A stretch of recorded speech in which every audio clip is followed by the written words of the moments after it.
Hello everyone, this is me Amrit and welcome to my YouTube channel English tutor Amrit. My dear friends, অনেক দিন পরে আজকে video করছি। প্রায় 4 মাস মতো সময় লেগে গেল ভিডিও করতে। আমি বলেছিলাম যে কিছুদিন একটু ব্যস্ত থাকবো, এখনও অ্যাকচুয়ালি ব্যস্ত আছি। তো 2-1 দিন একটু ফাঁকা আছে, তো মাঝখানে ভালো একটা ভিডিও বানিয়ে নিই। অনেকদিন তোমাদের সঙ্গে ইন্টারাকশন হয় না, তো সেক্ষেত্রে আজকে ভিডিও বানিয়েছি। যদিও এখনও ইরেগুলারই আসবে ভিডিও, এখনও কন্টিনিউ করতে পারবো না, আরও কিছুদিন একটু ব্যস্ত থাকবো আমি। তো চলো আজকে ভিডিওটা শুরু করা যাক। আজকে আমি ক্লাস 3 যে ফার্স্ট চ্যাপ্টার রয়েছে আমাদের পশ্চিমবঙ্গ পর্ষদের বই, সেই ফার্স্ট চ্যাপ্টারের সেকেন্ড ইউনিট, যেটাতে রয়েছে কি দ্য উইলি ফলোয়ার্স, অর্থাৎ খুব চতুর অনুসরণকারীরা। ঠিক আছে, সেই চ্যাপ্টারটা আজকে আমরা করব। তো চলো শুরু করা যাক। ভিডিওটা শুরু করার আগে তোমরা যারা চ্যানেলটা এখনো সাবস্ক্রাইব করেনি তারা চ্যানেলটাকে সাবস্ক্রাইব করে পাশে থাকবে এবং পাশে বেল আইকনটা অবশ্যই প্রেস করে পরবর্তীতে যে কোনো ভিডিও আপলোড করার সঙ্গে সঙ্গে যেন তার নোটিফিকেশনটা পেয়ে যাও। তো চলো শুরু করা যাক।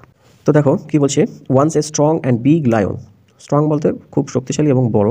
Once a strong and big lion ruled over a large forest, large forest মানে অনেক বড় জঙ্গলে একটা খুব শক্তিশালী এবং বড় সিংহ কিন্তু রাজত্ব করতো, রুলড করতো। রুলড বলতে রাজত্ব করা, ঠিক আছে। হি হ্যাড 3 উইলি ফলোয়ার্স, এবং তার কিন্তু খুব চালাক চতুর 3টে অনুসরণকারী প্রজা টাইপের ছিল, ঠিক আছে।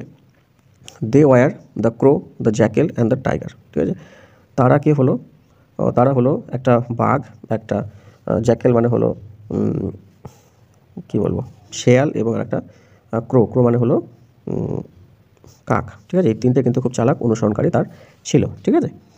নেক্সট দেখো কি বলছে, they stayed with the lion king and praised him all the time, মানে তারা তার সঙ্গে থাকতো। স্টেড মানে থাকা, উইথ দ্য লায়ন মানে লায়নের সঙ্গে থাকতো, তারা লায়নের সঙ্গে মানে সিংহের সঙ্গে থাকতো, এবং prized him all the time, এবং সারাক্ষণ তাকে কিন্তু প্রশংসা করতো, ঠিক আছে।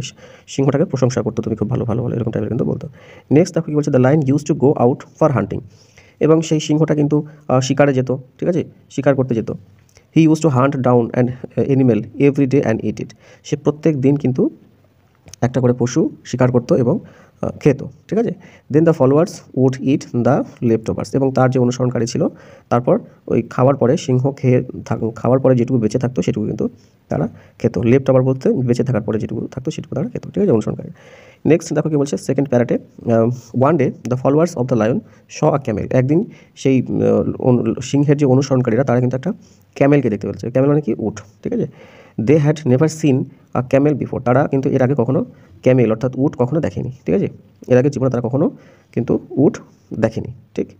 নেক্সট কি বলছে, the followers made friends with the Camel, তার যে অনুসরণকারীরা রয়েছে তারা কিন্তু সেই উটের সঙ্গে বন্ধুত্ব করলো, মেড করলো, ঠিক আছে। মেড মানে তৈরি করা, ফ্রেন্ডস বন্ধুত্ব তৈরি করলো সেই উটের সঙ্গে, ঠিক আছে। নেক্সট দেখো বলছে, they invited him to meet the lion, তারা যে সিংহ রয়েছে সেই সিংহের সঙ্গে কিন্তু সাক্ষাৎ করার জন্য ইনভাইট করলো, নিমন্ত্রণ করলো, ঠিক। এবারে দেখো নিচের দিকে কি বলছে, so the camel came to the cave of the lion, তাই ক্যামেল বলতে ওই যে উটটা রয়েছে, ক্যাম টু দ্য কেভ, সেই গুহাতে এসেছিল, অফ দ্য লায়ন মানে সিংহের যে গুহাটা রয়েছে সেখানে কিন্তু সে এসেছিল। The hump of the Camel attracted even the lion, hump বলতে দশ আর কি, বা পশ্চাৎ ভাগ মানে পেছনের দিকের অংশটাকে বলছে হাম্প। সেই অংশটা ক্যামেলের যে পেছনের দিকের অংশটা রয়েছে সেটা কিন্তু সিংহটাকেও খুব আকৃষ্ট করেছিল, ঠিক আছে।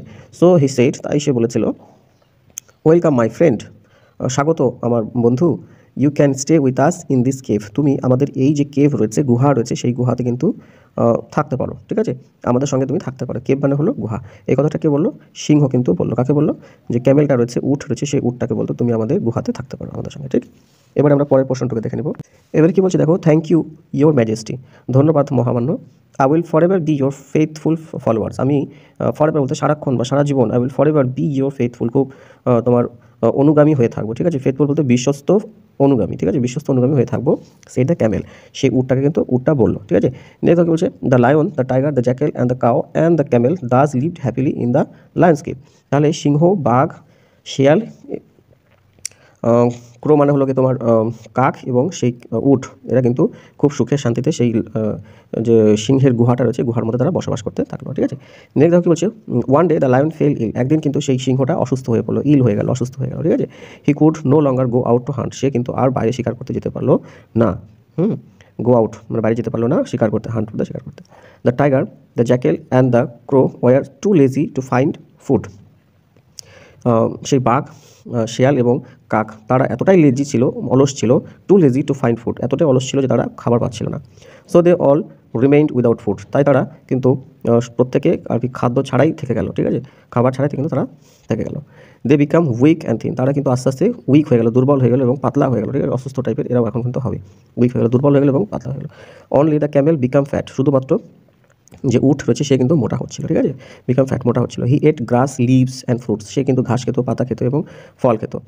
The hot summer could not make him weak, যে উষ্ণতা রয়েছে, গরম রয়েছে, হট সামার মানে তীব্র গরম, সেটাও কিন্তু তাকে আর দুর্বল করতে পারলো না, ঠিক আছে।